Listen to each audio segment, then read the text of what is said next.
Thank you very much. I am Ray McCann, President of the Chartered Institute of Taxation. I have a reputation for speaking very quickly, which is good, but it's also bad because I come from Glasgow, and when Glaswegians speak very quickly, they can become rather incomprehensible, but I shall try my best. Meg hit the nail on the head of the big issue, that large corporates in particular, they follow the rules that Parliament in this country and parliaments around the world have put in place, and they've put them in place over a very long period of time. Now, thank you to Fair Tax. The work that you do is important in keeping this dialogue going and making sure that everyone's aware of these issues. The big challenge for me, certainly over the coming years, is public awareness of how the tax system actually works. I think the average taxpayer doesn't have the slightest clue in terms of how the more sophisticated parts of the tax system operate, which is understandable. But very many members of the public have only a basic understanding about how their own tax is calculated and so on, and that's not good. And we need to try and move to a situation where there is a greater engagement by members of the public in terms of how their tax is done. And you see that in the statistics of the number of people who go to organisations such as HMRC, Citizens Advice Bureau, the Low Income Tax Reform Group, looking for help and advice as regards how their tax is calculated. The other big thing for me is structural reform. So much of what goes on is actually how the system actually works. It gets badged as tax avoidance, and I think to some extent, not entirely, but to some extent, this is why when people expect HMRC to sort of go charging into Starbucks and into Facebook and so on and start demanding huge amounts of money, and Meg obviously mentioned the Google settlement, it's because they look at it differently. And they will badge things not necessarily as tax avoidance that everyone in this room would probably look at some transactions and say, this is just horrendous, this is horrible tax avoidance. The tax authority will just look at it and say, well, we've seen it before. I think that's just the way it is. But the structural reform is this. I mean, let's imagine I was a multi-millionaire. I'm not, so nobody panic. And I picked 4 people in this room, and I gave each of you £1 million, and I said that each of you have got to go and do some investment over the next 12 months. None of you can do the same thing. You've all got to do something different. And you come back in 12 months' time, and each of you have made £1 million from that investment. So you're now sitting with £2 million. You give me back my £1 million. It is almost certain that each of those 4 individuals will have a completely different tax profile from the other. It's also certain that if some of them are well advised, they may not necessarily pay any tax at all on the £1 million that they've made. So the tax system is basing the amount of tax that anyone pays by reference to what they're doing. And there's all this multitude of rules which determine what the tax input is. I was mentioning to Naomi earlier, I was in Italy a couple of weeks ago, and I was at a car show.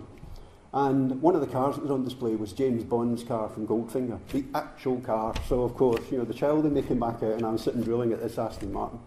It was worth $5 million. Now, if it was sold in the UK, it would be exempt from tax. If the person, instead of buying that car, had bought a Picasso painting and sold it for $5 million, he or she would pay tax on whatever profit they made.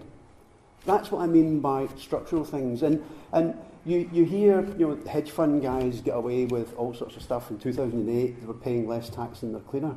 They probably weren't paying less tax than their cleaner. They were probably paying proportionately less tax on particular bits of income or gains that they were getting. But again, in large part, that was the system. And I can say that with some confidence because I'm pretty certain I'm probably the only person in the room who's actually gone head-to-head with some of the biggest corporates in the world and some of the biggest tax avoiders that are around and some of the biggest evaders, for that matter, over a very, very long period of time. And you simply can't tell. If someone said to me, this room's full of tax avoiders, you couldn't walk in that door and sort of point, well, he's one, and she's one, and he's definitely one, him there.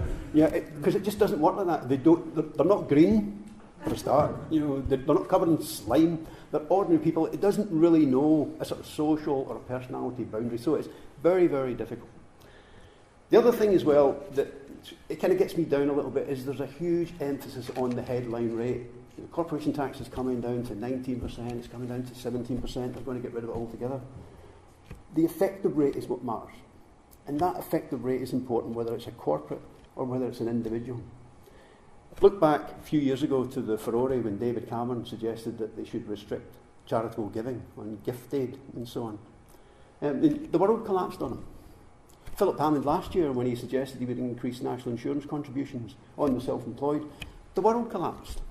And all of a sudden it was abandoned, as was David Cameron's charity. Now, I mean, I'm a higher rate taxpayer. I benefit from the additional bit that you get if you give to charity. I don't need it. I don't want it. I get it. I give it back to the charities. You know, I don't believe that the wealthy need tax incentives to give money to charity, but we've got ourselves on this hook where for decades we've worked on the basis that somehow or other we have to provide incentives. And again, Meg picked up on it.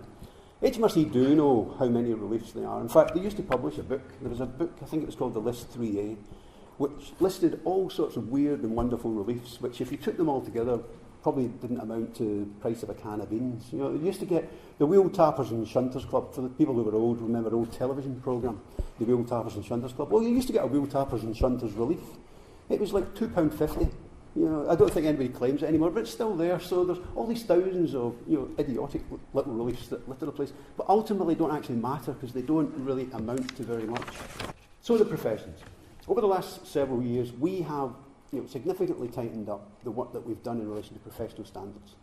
We've got it now to a point where, in theory at least, no qualified professional who adheres to the professional rules, conduct in relation to taxation can game the system and do it with impunity. We have an independent tribunal where members can be complained by us, by HMRC, by members of the public who feel aggrieved, and that member can be taken to task and ultimately can be expelled from membership of the Institute of Taxation and so on.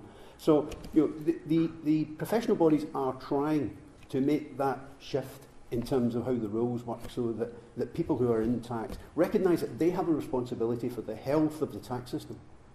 And I think ultimately that is a large part of the way to go.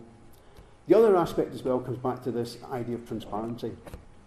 I'm not actually really a huge fan of beneficial ownership registers and all that sort of stuff. I can see the point, and you know, if we want to introduce that's great.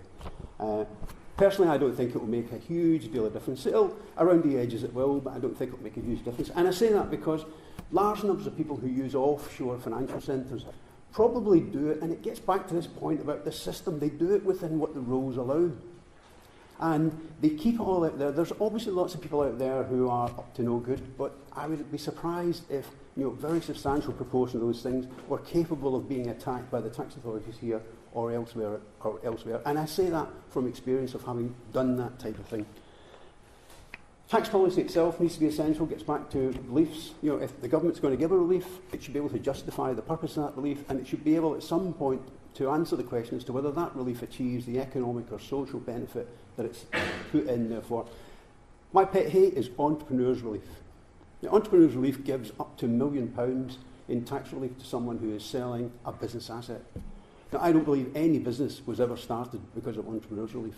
Richard Branson, when he started Virgin Records, you know, 45, 50 years ago, he didn't say when they go and got tough, no, don't worry guys, in 50 years' time we'll get entrepreneurs relief. It just doesn't work like that. So, you know, we need to get some control around how these things are done, and government needs to be answerable to it.